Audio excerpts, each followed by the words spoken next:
그렇습니다. 주님이 모든 것을 우리를 해결해 주셨습니다. 주께서 십자가 위에서 다 이루어 주셨습니다. 오늘 우리는 이 주님의 고난을 생각하면서 오늘 고난에 대처하는 그리스도인의 신앙은 어떻게 해야 될 것인가에 대해서 말씀을 드리겠습니다. 사도행전 이 4장은 오늘날 이 물질주의적인 세계관이 판을 치고 있는 이런 오늘날 우리 그리스도인들에게 참된 신앙의 가치가 무엇인가, 참된 신앙의 가치에 대해서 도전을 주고 있는 그런 사건이 벌어지고 있는 하나님의 말씀을 읽었습니다. 우리의 신앙생활 속에 이해할 수 없는 환난이 옵니다. 뜻밖의 옵니다. 환난이 엄습해 옵니다. 건강한 사람이 갑자기 병이 다가올 수 있고, 건강한 사람도 갑자기 조그만 실수에 죽을 수도 있습니다. 그렇게 어려운 환난과 고난이 엄습해 왔을 때 우린 제일 먼저 우리를 십자가 위에서 구원하기 위해서 고난받으시고 부활하신 예수 그리스도의 생애를 바라보아야 됩니다. 우리들이 예배 때마다 외우는 여러분 사도신경, 그 신앙 고백을 한번 보십시다. 우리가 믿는 신앙 고백의 위대한 신앙이 바로 사도신경이에요. 사도들이 만든 우리의 신조죠. 이는 성령으로 잉태하사, 예수 그리스도예요. 하나님의 아들 예수님이 십자가 보자 온 우주 만물의 창조주 황태자 되신 예수님이 이 땅에 인간의 몸을 이끌고 오신 것처럼 비참한 일이 어디 있겠습니까? 하늘 보자 버리시고 천사의 호의를 다 던져버리고 저 낮은 자리에서 인간이 천한 곳에, 더러운 곳에 죄악의 판을 치는 이런 세상 속에 연약한 모습으로, 인간 연약한 모습으로 오신 예수님이 그 자체가 예수님은 고난이에요. 우리가 고향을 떠나서 편한 집을 떠나서 안 좋은 여행을 할 때 선잠을 자고 피곤한 여행을 하는 거와 마찬가지잖아요. 하나의 고난입니다. 그는 그래서 성령으로 인간의 몸을 비좁은 몸 속에 들어왔으니 이 잉태했다는 거죠. 이 자체가 고난이고, 그 다음에는 본디오 빌라도라는 로마의 집정관에게 이스라엘 민족으로 왔기 때문에 빌라도에게 고난을 받아서 그 다음에 십자가에 못 박혀 죽으시고, 우리는 늘 신앙 고백을 하고 있습니다. 예수님을 바라보셔야 되는 거예요. 예수님이 이런 고난을 통과하셨다. 그리고 예수님은 세상에 오셔서 그 고난을 받으시고 십자가에 죽으시고 그 다음엔 죽었어요. 장사 지냈어요. 사흘 만에 죽은 자 가운데서 다시 살아나셨다. 여러분, 죽은 자가 다시 살아난다는 이 자체, 여러분, 우리의 소망이 아니고 무엇이겠습니까? 왜 살아나셨습니까? 십자가 고통을 통하고 거기서 우리 죄를 다 벌하시고 속죄하시고 그 다음에 하늘에 오르셨어요. 십자가에서 하늘에 오르셔서 정말 전능하신 하나님 우편에 앉아 계시다가 장차 오실 분이에요. 장차 우리의 만왕의 왕으로 오늘 우리를 구원하기 위해서 영원한 예배 놓으신 영원한 천국으로 이끌어가기 위해서 오실 것이고, 산자와 죽은 자, 살아있는 자와 죽은 자를 다 심판하러 오실 것을 우리는 고백을 하고 있습니다. 우리는 이 사실 믿습니다. 이것이 없다면 우리는 무엇으로 우리 신앙을 이끌어갈 수 있겠습니까? 고난이 있은 후에 승리의 영광이 있었습니다. 우리의 신앙 생애에도 우리들이 뜻밖의 고난은 피할 수 없는 불청객처럼 우린 찾아오는 것입니다. 정말 알 수가 없어요. 우리는 오늘 이 사도행전 4장을 보면서 고난을 맞이해서 여러분 당황하지 마십시오. 고난에 대해서 우리는 오늘 신앙의 자세를 확립하여야 됩니다. 본문에서 우리는 초대교회 그리스도인들은 예수 믿은 후에 처음으로 그 고난을 그들이 졸지에 당하게 되었습니다. 오늘 이 사건에서 우리가 오늘 받아야 할 은혜가 무엇인가를 여기서 생각해 보시기를 바랍니다. 첫째로 이 초대교회 그리스도인들의 고난은 어떤 상황 속에서 찾아왔는가 하는 것을 알아야 됩니다. 우리는 사도행전 공부하면서 사도행전 2장에 보면은 사도행전 2장에는 기독교 역사상 위대한 영광의 시발점이 거기에 기록이 되어 있지 않습니까? 그 당시에 그리스도인들은 아주 빈약하고 아주 연약하고 그리고 아무런 힘이 없었습니다. 그리고 예수를 믿는 사람이 아주 적은 숫자, 그때 120명에 불과했잖아요. 그런데 그들이 예수님이 그 약속을 믿고 그들이 흩어지지 아니하고 예루살렘에 모여서 다락방에 모여서 그들이 저녁 기도할 때 주님의 약속대로 오순절 날 성령 강림의 체험을 하게 되었어요. 성령이 그들 위에 임하게 되었습니다. 그래서 그때부터 그리스도의 복음이 아주 강한 세력으로 사방으로 퍼져 나가게 되었습니다. 복음을 전파할 때 사도행전에 보면 하루에 3,000명씩 회개하고 그들이 죄를 통회하고 죄를 자복하고 와서 세례를 받고 예수님의 지대가 되겠다는 거예요. 예수를 믿는 거예요. 주님 앞으로 돌아오는 그런 역사가 일어나게 되었습니다. 여러분, 어떻게 우리 이렇게 죄짓던 사람들이, 주님을 모르는 사람들이 그렇게 복음을 통해서 한 명도 아니고 하루에 3,000명씩 회개하고 나오는 것입니까? 이게 누구의 능력인 것입니까? 성령의 능력이죠. 그러니 이건 정말 감당할 수 없는 축복이죠. 교회는 날마다 인산인해요. 초만원인 것입니다. 오늘날 그런 일은 우리 보이지 않지만은요, 이런 일이 우리 교회에 있다면 얼마나 좋겠습니까? 예루살렘 교회가 그래서 탄생된 거예요. 시초의 교회 모습은 이렇게 해서 이 지구 위에 오늘날 이런 교회가 탄생이 되었습니다. 믿지 않는 사람들이 이 놀라운 광경 앞에 다 하나님을 두려워했다는 것입니다. 하나님을 두려워할 정도로 하나님을 경외하는 것이죠.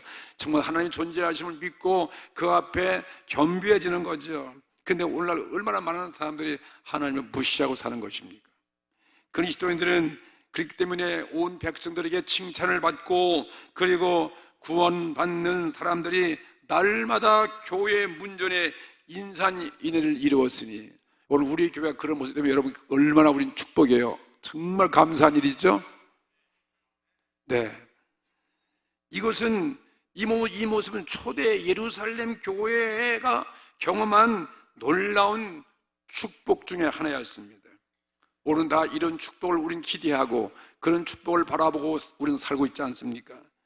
그리고 또 사도행전 2장 지나고 3장에 볼 것 같으면 거기는 지난 시간 제가 말씀드린 대로 성전 미문에 안전뱅이가 돈을 구걸하기 위해서 베드로와 요한에게 적선을 하고 있을 때 베드로와 요한이 그들을 주목하여 내게 은과 금은 없지만 내게 있는 것으로 내게 주노니 나사렛 예수 그리스도의 이름으로 걸으라. 손을 잡아 일으키니까 손목에 힘을 얻어가지고 뛰어댕기고 말이에요. 성전에 가서 예배에 참석하고 구원받는 그런 역사가 모든 사람이 깜짝 놀라게 되었습니다. 이러한 기적을 체험하면서 초대교회 모든 교인들의 가슴 속에는 승리, 복음의 승리, 그리고 이 감격, 물결이 일어나고 있는 그 환경 속에서 오늘 갑자기 환경은 돌변하여 환난의 핍박의 바람이 예루살렘 교회 초대 그리스도인들 그들 신앙생활 속에 몰아오게 되었습니다. 축복의 절정 가운데 있었던 그 초대교회, 이 오늘 사도행전 4장을 보니까 돌연히 고난의 눈바람이 피고 고난의 서리가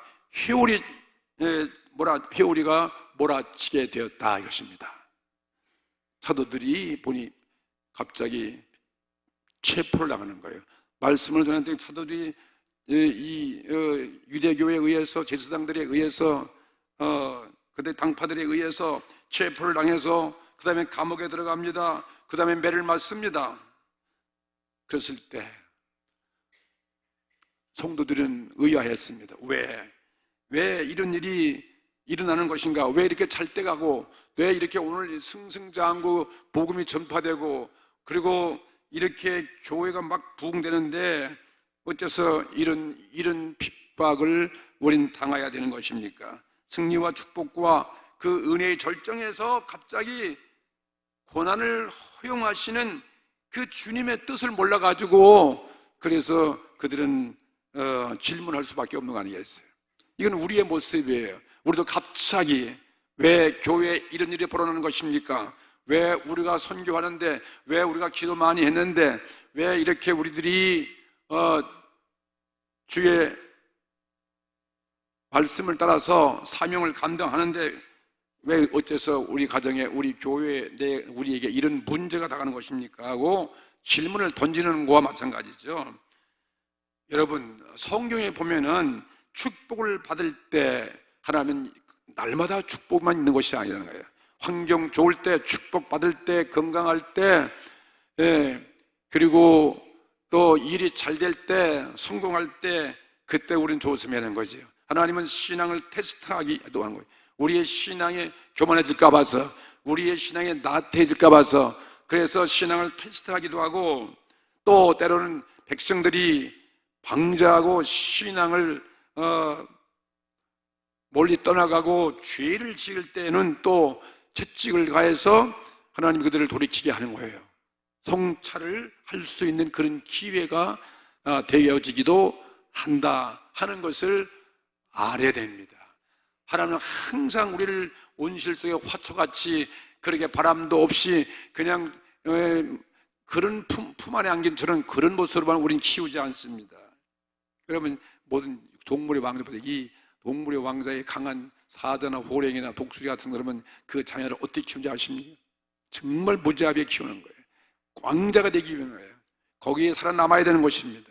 강하게 키우는 것입니다. 우리 강하게 키워요. 하나님은 때로는 우리를 강하게 키운다는 사실을 믿으시기 바랍니다.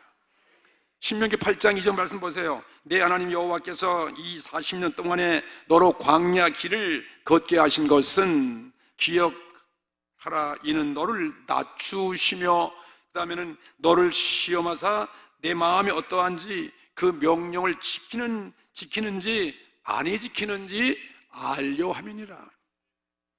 때로는 우린 테스트가 필요한 거죠. 욥에게, 축복의 절정에 있는 욥에게 갑자기 사탄이 하나님 마음을 격동케 해서, 이 세상에 하나님을 잘 섬기는 사람이 누가 있습니까? 복을 주니까 누구나 다 잘 섬기시지. 하나님의 채찍을 들어서 욥의 재물을 뺏고 그의 자녀에게 자녀를 죽이고 정말 그런 고난을 주면 그 사람도 퇴하고서 하나님을 저주하고 떠날 것입니다. 하나님은 얼마나 속상한 거예요. 우리 자녀가 그렇다면 하나님이 그거 좋아하시겠습니까? 그래서 그럼 네 마음대로 해봐라. 마귀에게 그 생명은 건드리지 말고 네가 마음껏 욥을 고통을 줘봐라. 그러니 마귀가 신나갖고 말이죠, 욥의 자녀들이 일시에 다 죽는, 모든 양떼와 노비가 모든 가축이 다 도둑을 맞게 되고 재산을 다 갚자 아무것도 없어요. 마지막엔 더 목숨까지만 겨우 붙어있고 온갖 고난의 질병 가운데 있을 때에도 욥은 끝까지 어떻게 했습니까? 주신 자도 여호와시요 취하신 자도 여호와시니 여호와의 그 이름을 찬송할지어다 하는 욥은 하나님 물론 회의도 하고 모든 불평도 해보고 너무 고통스러우니까 그랬지만 끝까지 포기하지 않습니다. 뭘 포기하지 않았어요? 하나님의 사랑을 포기하지 않습니다. 하나님의 존재하심을 절대로 놓지 않았어요. 마지막 욥은 말만 듣던 그런 하나님이 지적 욥에 나타났어요. 여러분, 하나님 모습 본다면 여러분 얼마나 영광이겠어요. 하나님의 그 모습, 우린 말만 듣잖아요. 근데 하나님 그 음성을 듣고 하나님 그 모습을 보고 진짜 욥은 자기 인생의 최고의 행복을 맛본 사람이에요. 그래서 우리에게 축복 중에도 고난이 온다는 건, 이거 예루살렘 교회와 초대교회 그리스도인들의 모습과 같지 않습니까? 그리고 때로는 우리가 곁길로 가고 잘못된 길로 갈 때 말이죠. 어떻게 웃겨야 내가 저 사람들을 재미나게 할까? 춤을 출까?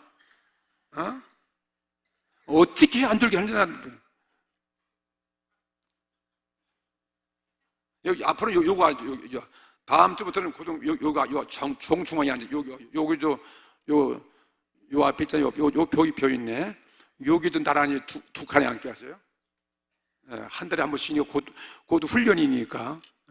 그 설교에 잠자고 있으면 설교 안 돼요. 그러니까 어른도 좋을 때는 혼나는데 우리 학생들이야 당연히. 할렐루야. 이제 다 일어났네. 잠깼지 이제. 나는 그렇게밖에 못해. 폼이 수 없잖아요. 그러니까. 시편 119편 67절에 보면 고난당하기 전에는 내가 그릇 행하였더니 이제는 주의 말씀을 지키나이다. 이 고난을 통해서 그때야 깨닫는 거예요. 아이고 나 죽게 됐다. 그래서 매를 맞고 그때야 정신 차리고 아유 이제 주의 말씀 잘 지켜야지. 이 말씀 맞는 거예요. 두 가지 모습으로 우리의 고난이 오는 것입니다. 축복과 성공이 계속될 때 우리는 쉽게 이 축복과 성공의 원인이 그냥 막연히 오는 것인 줄 알고 아니면 내 자신에 의한 줄 알지만 아닙니다. 거기 하나님의 깊은 뜻이 있습니다. 그러나 우리는 고난이 올 때 그리고 모든 것이 위협당하는 그런 현장에 서게 될 때 우리는 비로소 인생이 무엇인가, 인생의 진면목 그리고 신앙을 붙잡게 되기 때문인 것입니다. 고난이 오면 하나님께 우리는 방향을 시선으로 돌리는 거예요. 탕자와 같이 아버지 집을 바라보게 되어 있습니다. 오늘 우리가 누리고 있는 삶의 이 평탄함과 축복이 마냥 이렇게 영원히 계속될 것이라고만 믿고 있지 말라 이것입니다. 이 세상이 불안한 세상이에요. 이 세상이 믿을 수 없는 세상이에요. 끊임없는 물결이 나오고 끊임없는 광야 같은 세상이기 때문에 예측할 수 없다. 그것을 믿고 어쩌면 우리들에게도 있어야 할 그런 성찰이 필요하기도 하고 우리의 잘못 때문에 하나님의 채찍이 올 수도 있는 것이고 혹은 폭풍 속에서도 주님 앞에 견고하게 설 수 있게 하기 위해서 그런 훈련의 환난이 올 수 있다 이것입니다. 우리를 시험하기 위해서 고난이 올 수 있다는 것을 오늘 사도행전 이 사정을 통해서 깨닫게 되기를 주의 이름으로 축복합니다. 두 번째는 초대교회 그리스도인들은 찾아온 고난을 어떻게 대처했는가 우리가 오늘 교훈 받아야 돼요. 그들은 전도의 핍박이 왔으니까 이건 전도 왜 뭐하러 할까 안 할 수도 있습니다. 그들이 하고 있었던 전도를 포기할 수 있는데 이 본문에 보니까 그들은 절대로 전도에 대해서 포기하지 않았다는 거죠. 이게 중요해요. 오늘 우리도 어떤 꿈이 있다, 어떤 소망이 있다, 그걸 해나갈 때 거기에 문제가 다가오고 어떤 고난이 왔을 때 그걸 포기해서는 안 된다. 그것을 우리에게 주는 교훈이죠. 신앙뿐이 전도뿐이 아니고 모든 우리의 사업도 우리의 모든 꿈과 목표도 마찬가지예요.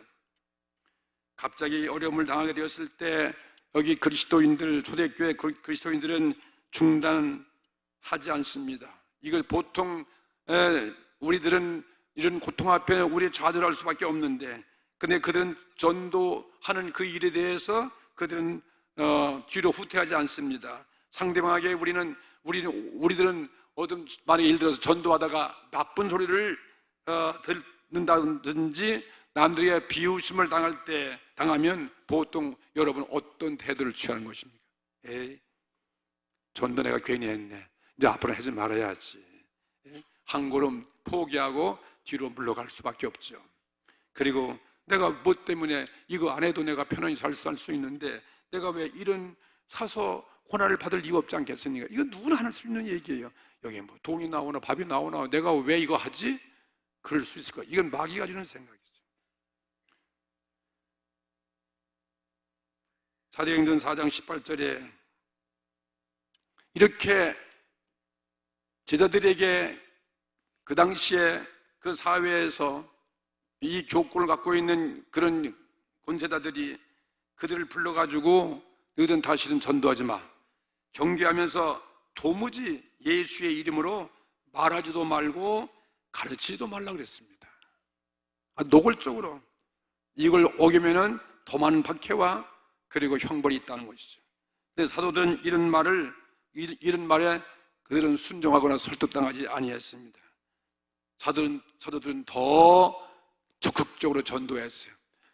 예루살렘을 떠나고 핍박을 받으면서 이사를 가면서 사마리아 지방으로, 저 유대 땅으로, 아니면 저 안디옥으로, 소아시아로 오히려 흩어지면서 가서 많은 사람에게 복음을 전파했더라 그랬어요. 할렐루야. 이게 그들의 모습이에요. 어떤 일이든 마찬가지죠. 고난이 왔다고 해서 하던 일을 쉽게 포기하면 아무 일도 성공하지 못한다, 그것입니다. 사도행전 4장 10절, 그들은 왜 이 전도를 포기하지 않습니까? 오늘 예수님의 십자가 죽음과 부활 때문이었어요. 그분의 약속 때문이었어요. 나를 구원해 주신 그 예수님, 이 받은 죄 사함 해주셨고, 우리의 가장 큰 축복이 무엇일까? 예수 믿는 게 축복이에요. 그리고 성경은 말하기를 우리의 은혜 가운데 가장 큰 은혜가 하나님을 믿는 게 은혜고, 우리의 가장 축복이 뭐냐? 예수님 자체가 축복이고 하나님의 축복이고, 우린 영원한 구원의 나라가 있는 거예요. 내가 의롭다 못한 이 은혜를, 이걸 포기할 수 없습니다. 그래서 이 은혜를 받았기 때문에 고난받는 거, 이 영생의 구원을 위해서 고난받는 것이 더 큰 상급이라고 그랬잖아요. 주님께서요. 그랬잖아요. 예? 그날에 의의 면류관, 생명의 면류관, 주님이 믿음을 지키는 자에게, 선한 싸움을 치는 자에게, 특별히 전도하는 자에게 주님의 상급은 영원히 해와 같이 빛날 것이다. 믿으시면 아멘 합시다. 그것 때문에 이 사람은 포기하지 않는 거예요. 그리고 자기의 구원, 우리 어떻게 구원받을 것 같아요? 무엇으로 구원받아요? 이 땅을 떠나가면 우리가 어디 갈 것입니까? 우리의 생명 끝입니까? 아니잖아요. 주께서 말씀하셨습니다. 천하인간의 구원을 얻을 만한 이름을 주신 일이 없다. 오직 구원은 예수밖에 없다는 거 아니에요. 그러니까 예수님을 버릴 수 없다는 거죠. 할렐루야.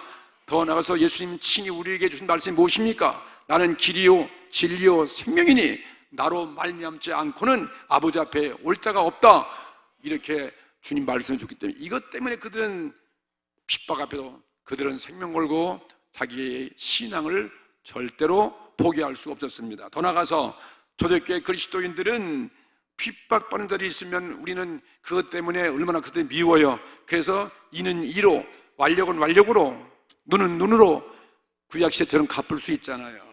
그런데 그들은 그렇게 하지 않습니다. 미워하지 않습니다. 예수님의 십자가의 그 모습을 바라본 것입니다. 죄인들을 위해서 기도하는 예수님 아니에요. 저들의 죄를 용서하여 주시옵소서 하고, 예수님의 그 모습을 바라보면서 예수님이 그들에게 분보한 그 말씀을 기억하고 있다 이것입니다. 그래서 그들은 하나님께 기도하기를 시작했습니다. 기도밖에 없잖아요. 원수를 사랑하기 위해서 기도하는 것이죠. 당시 예루살렘 교회는요, 그렇게 하루에 3,000명씩 몰려온다면요, 그거 뭐 한 달만 가서도 도대체 몇 명 모이는 거예요? 몇만 명 모일 수 있잖아요. 그렇죠? 엄청난 숫자가 뭐 몇십만 명 되는지 몰라요. 엄청난 숫자니까 이거는 막강한 힘을 가진 교회예요. 조직체가 있어요. 그러면 그 힘을 합해갖고서 무력으로, 그래서 막 데모한다든지 촛불집회 같이 막 대들고, 그러면 정권도 힘이 없잖아요. 이와 같이 핍박하는 세상을 향해서 맞서서, 요즘 IS 같이 말해요, 폭탄고 죽기도 하고 막 이렇게 대항하는 것처럼 말해요. 그렇게 하지 않습니다. 그리스도의 복음은 그렇게 해서 복음을 전하지 않습니다. 그들은 예수님의 마음을 아십니다. 그들을 용서하고 불쌍한 그들을 위해서 기도하는 이러한 그들의 모습이어서, 이게 우리들의 모습이 되셔야 되는 것입니다. 성경에 예수님은 뭐라고 말씀했습니까? 너희들이 복음을 전하러 나갈 때 너희들 빈손 들고 가라 그랬지. 뭘 돈 갖고 무슨 완벽하게 그냥 무슨 어떤 막강한 힘을 의지하고 가지 말라는 거예요. 아무것도 없이 그냥 빈손으로 가라는 것입니다. 누구만 의지하고? 예수님만 의지하는 거예요. 주의 말씀만 의지하는 것입니다. 만약에 복음을 받지 않고 너희들을 괄세하고 그 동네에 들어가도 너희를 핍박하면 그것을 미워하고 저주하지 말고 그냥 너희들 신발에 티끌 다 떨어버리고 그리고 다른 동네 가서 복음을 전하라. 이건 핍박하는 자와 다투거나 미워하지 말라, 그거 아니겠습니까? 이게 주님의 마음이에요. 주님은 더 적극적으로 그러면 그 원수를 사랑하라는 거예요. 여러분, 사랑 어떻게 하는 것입니까? 사랑하기 힘들 거예요. 우리도 마찬가지잖아요. 얼마나 미워요. 그거 교회를 핍박하고 오늘 우리를 박해할 때 얼마나 미워요. 그런데 그거 사랑하라는 거죠. 사랑을 할 수가 없어. 그래서 사랑하는 마음을 주시옵소서 하고 그들은 기도밖에 없다는 거지. 우린 그땐 기도해야 돼요. 기도해야 이 예수님 보여준 모습이에요. 겟세마네 동산에서 자기를 죽이는 사람들을 위해서 기도한 예수님 아니에요. 내 뜻을 버리고 아버지의 뜻을 이루기 위해서 기도한, 우리도 기도하는 그 일밖에 없다 이것입니다. 초대교회 그리스도인들이 그토록 그리스도의 복음을 그렇게 강권적으로 그런 환경 속에서 온갖 핍박과 그런 조롱을 받으면서도 능력 있게 전할 수 있는 그 비밀이 어디 있습니까? 기도밖에 없는 거죠. 기도할 때 그 하나님이 오늘 우리 마음을 감동시키는 거죠. 사랑할 수 있는 그 마음을 갖게 하시는 것입니다. 사도행전 4장 23절 말씀 보세요. 거기에 그들이 기도하는 모습이에요. 사도들이 노임의 그들 동료에게 가서 제사장들과 장로들의 말을 다 고하니 저희가 듣고 일심으로 하나님께 소리 높여 가로되 대주제여 천지와 바다와 그 가운데 만유를 지으신 이시여, 그분 앞에 우리가 호소한다는 거죠. 그분의 도움을 바라고 기도해야 된다 이것입니다. 제자들이 무엇을 하고 있었습니까? 그런 핍박 앞에서 그들을 이를 박박 걸고 대들고 원수하는 것이 아니라, 대항하고 싸우는 것이 아니라 하나님 앞에 그들을 사랑하고 용서할 수 있는 기도를 하고 있습니다. 우린 기도밖에 없습니다. 기도는 만능입니다. 더나가 이렇게 그들이 핍박과 고난이 한밤중에 엎드려 기도하고 있습니다. 기도를 마쳤을 때 어떤 일이 일어나고 있었습니까? 기도할 때 반드시 역사가 일어나는데 31절에 기록되어 있죠. 빌기를 다하며, 우리는 빌기를 다하며 기도하는 거죠. 기도를 끝쳤으니 기도가 끝이니까 모인 곳이 진동하더니 또다시 강력한 성령의 은혜가 그들 위해 임했다는 것이죠. 오순절날이면 그 성령과 못지않게 핍박 가운데, 이런 고난 가운데 기도하면 강력한 성령의 은혜가 우리에게 임한다 하는 사실에 우리가 다 또 성령 충만하여, 재충만해요.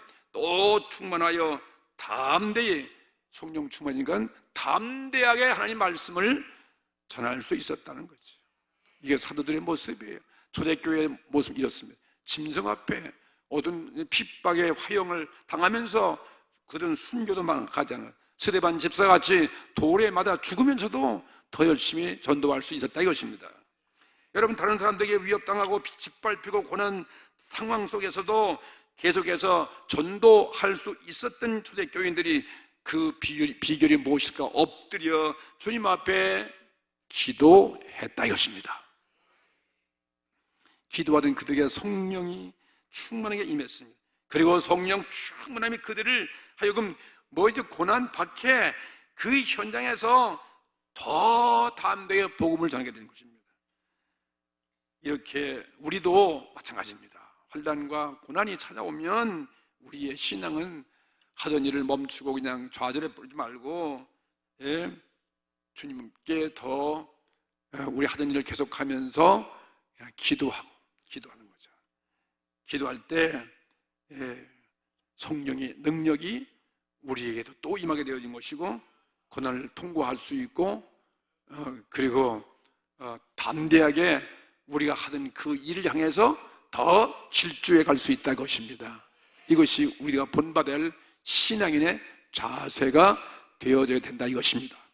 세 번째, 고난을 극복하고 나면 그러면 어떤 결과가 일어나는 것인가 하는 것이 본문에 기록되어 있어요. 예수님이 십자가의 고난을 통하니까 부활의 권세와 능력이 임한 것처럼 말이죠. 사도행전 4장 3절 놀라운 사건이 벌어졌어요. 보세요. 3절과 4절, 저희를 잡았다. 사람들이 잡음에 날이 이미 저문고로 이튿날까지 가두었으나 말씀을 들은 사람 중에 믿는 자가 많으니 남자의 수가 5천이나 되었더라. 놀라운 기적의 결과, 우리에게 놀라운 기적이 우리 가운데 임하였어요. 이렇게 매를 맞고 감옥에 들어갔지만 그래도 낙심하지 아니하고 기도가 더 말씀을 전하니까 그 말씀을 들은 사람이 견딜 수 없는 거예요. 마음에 감동이 온 거예요. 그러니까 그들이 회개하고 주 앞에 믿는 자의 수가 더 많아졌어요. 전날은 3천 명인데 이번에 5천 명씩 나더라고요. 할렐루야. 이게 하나님이 하신 일이죠. 맨 처음에 교회 시작할 때는 120명이 마가의 다락방에서 외롭게 모여서 기도했는데, 그 다음에 그들 은혜 받고 나가서 전할 때는 하루에 3천 명씩 왔는데, 이번에는 감옥에 들어가고 핍박을 더 맞으니까 하루에 3천 명에서 몇 명까지? 5천 명까지 왔어요. 할렐루야. 누가 하나님 나라 건설을 막을 수 있겠습니까? 이게 하나님이 하신 일이에요. 하나님이 함께 하시면 능치 못함이 없습니다. 우리가 기도할 때 하나님 우리 병도 치료하고, 우리가 기도할 때 성령의 능력으로 더 갑절의 지혜와 청명과 특별한 세상 사람이 추종할 수 없는 우리 하는 일에 그 분야에서 최고의 자리에 올라가게 만들어 주시는 것입니다. 그래서 내가 늘 교회 나올 때 철저히 기도하고 공부하라는 얘기예요. 그러면 주님께 기도하면 내가 혼자 공부한 것보다 더 성령의 역사하시면 머리가 집중돼가지고 정말 그 반에서 최고의 우수한, 누구도 주장할 수 없는 그런 자리가도 갈 수 있다 이것입니다. 하나님이 하시는 막을 자가 없는 거죠. 하나님 위에 있고 아래에 있고 머리가 되게 하시고 꼬리가 되게 하시는 분이잖아요. 하나님은 고난을 통해서 하나님 나라를 이렇게 확대해 가는 것입니다. 21절 보십시오. 21절 보면 많은 사람들이 어떻게 돼? 주 앞에 막 돌아오는 거예요. 이게 놀라운 역사 아니겠습니까? 핍박을 가면 가할수록 말이죠, 기도할 때 하나님 역사하는 거죠. 막 돌아와도 구원을 받을 뿐만 아니라 모든 사람이 그 된 일을 보고 교회가 점점 더 부흥되네. 핍박을 감옥에 가두면, 성도를 핍박하면 더 성도들이 나가 전도해가지고 이게 교회가 더 차고 넘치는 거예요. 이런 사실을 바라보고 그들이 하나님께 영광을 돌렸다는 것입니다. 이게 사장의 결론이에요. 우리는 하나님께 영광을 돌려야 됩니다. 고난을 통해서 복음이 전해지고 사람들은 구원받고 하나님께 영광을 돌렸다. 초대교회 그리스도인들은 환경 좋고 축복 속에서 예수 믿고 신앙생활을 한 것이 아닙니다. 예기치 못한 그런 대환란을 맞아서, 그렇지만 전도를 포기하지 않고 그들은 좌절하지 아니했습니다. 그리고 그리스도의 사랑으로 기도하기를 새겼다. 더 기도하고, 그로 인해서 성령의 능력을 받고 그 고난을 통과했더라. 그 결과는 상상 외로 모든 사람이 깜짝 놀랄 그런 기적의 역사가 일어나게 된 것이죠. 마침내 세상 사람이 이 모습 바라보고서 회개하여, 그래서 5천 명씩 몰려오는 것이다. 하나님께 이 5천 명, 오늘 우리가 바라봐야 할 기적인 것입니다. 우리의 사업도 5천 명, 우리 가정축복도 5천 명, 우리의 교회도 5천 명, 자간이 5천 명은 말이에요. 하나님께 영광을 돌려야 됩니다. 오늘 우리는 어떤 종류의 고난을 경험하고 있습니까? 그리스도인답게 신앙으로 우리는 초대교회 그리스도인들 같이 여러분도 요즘 잘 대처해 나가고 있을 줄로 믿습니다. 우리는 신앙으로 대처하셔야 돼요. 다른 길이 없어. 옛날 2000년 전의 고난의 그 색깔은 다를 수 있습니다. 그러나 우리 그리스도인들은 아무리 세월이 변해도 고난을 탓하거나, 그리고 고난 앞에 좌절하거나, 그리고 도피하거나, 그리고 원망하지 않고 우리는 전화 위복의 기회로 삼는 신앙이 되기를 주의 이름으로 축복합니다. 기도하십시다. 오늘 이 성찬 예수님 고난받은 그 모습을 바라보시는 거죠. 하나님, 오늘 이 고난 속에서도 예수님은 나를 버리지 않습니다. 내 생명의 구주가 되십니다. 오늘 여러분이 오늘 이런 고난 속에 예수님 나의 생명의 구주라고 고백할 수 있는 신앙이 되기를 바랍니다. 이 고난 속에 오늘 주님이 정말 없었다면 오늘 우리의 삶은 정말 희망이 없습니다. 주께서 십자가에서 행하여 주셨습니다. 십자가에서 주님이 해 주셨습니다. 주님 때문에 나는 오늘 고난을 견딜 수 있습니다. 그리고 찬양을 부를 수 있습니다. 주님 때문에 오늘 제 마음속에 기쁨과 평안이 넘치게 하여 주옵소서. 이렇게 오늘 기도하시기 바랍니다. 오늘 이 성찬 예식에 참여하기를 원합니다. 오늘 주님의 모습이 내 모습 되어지게 하여 주시오. 오 주여, 나의 고난을 이길 수 있는 능력을 주시옵소서 하고 이 험한 생을 살아갈 수 있는 힘을 달라고 다 같이 합심해서 기도 드리시겠습니다. 하나님 우리 아버지요, 오늘 주신 말씀 오늘 붙잡고 기도합니다. 성령님, 오늘 주님의 십자가를 생각하는 저희들 이 시간 되게 오지게 하시고 오늘 우리의 환난과 문제, 고통을 이길 수 있는 오늘 힘을 공급하여 주시옵소서. 성령이여, 오늘 우리 심령을 점령하여 주시옵소서. 눈을 뜨게 하시고 귀를 열게 하시고 우리는 날마다 이렇게 안주하는 곳이 아니라 오늘 우리가 더 주의 큰 뜻을 이루기 위해서 뜻밖에 감당할 수 없는 환난을 당할 수 있습니다. 여기에 아름다운 지혜가 필요합니다. 오늘 기도가 필요합니다. 오늘도 우리는 좌절하지 않게 하시고 더 용기 백배하게 하시며 초대교회 교회 같은 하는 놀라운 기적의 역사가 우리 교회와 우리 가정들 위에 임하길 바랍니다. 오늘도 성령이 오시옵소서. 우리를 오늘도 써주시오. 주의 영광만 돌리게 하여 주시옵기를 바라옵고 원합니다. 오늘 이제 주님, 우리 모두 다 주님과 함께 더불어 아름다운 오늘 성만찬과 아름다운 이 예식을 거행하고자 합니다. 오늘도 이 말씀 듣고 주를 영접하는 심령들이 다 오늘 예수 믿고 구원받게 하시며 하는 우리 한 가지로 오늘 주 앞에 나오는 자들이 날마다 일어날 수 있는 역사가 일어나게 하여 주시옵소서. 예수님의 이름으로 기도드리옵나이다. 아멘.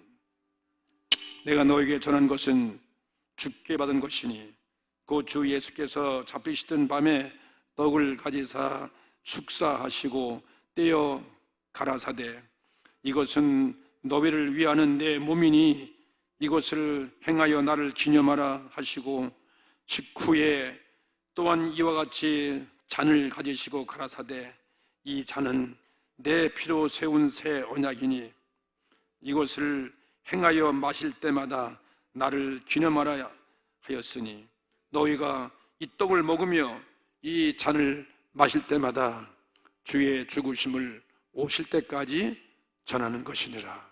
그러므로 누구든지 주의 떡이나 잔을 합당치 않게 먹고 마시는 자는 주의 몸과 피를 범하는 죄가 있느니라. 사람이 자기를 살피고 그 후에야 이 떡을 먹고 이 잔을 마실지니 주의 몸을 분변치 못하고 먹고 마시는 자는 자기의 죄를 먹고 마시는 것이니라. 오늘 우리는 주님 앞에 이 성찬식 앞에 참여하기 위해서 우리는 머리를 숙여 기도하고 있습니다. 오늘 처음 오신 분들이 많이 계셔요. 오늘 이 말씀 듣고 목사님, 저도 오늘 이런 고난 앞에 오늘 대처하고 있습니다. 고난 중에 오늘 있습니다. 제 힘으로 견딜 수 없습니다. 저를 위해서 기도해 주시고 주님의 도움이 필요합니다 하시는 분이 계실 것입니다. 나도 오늘 주님 앞에 기도하고 회개하고 이 놀라운 기적이 있기를 바랍니다. 이렇게 원하시는 분 여러분 자리에서 조용히 일어나 주세요. 다른 분은 다 기도하고 계십시오. 오늘 주님이 이 자리에 와 계신 것입니다.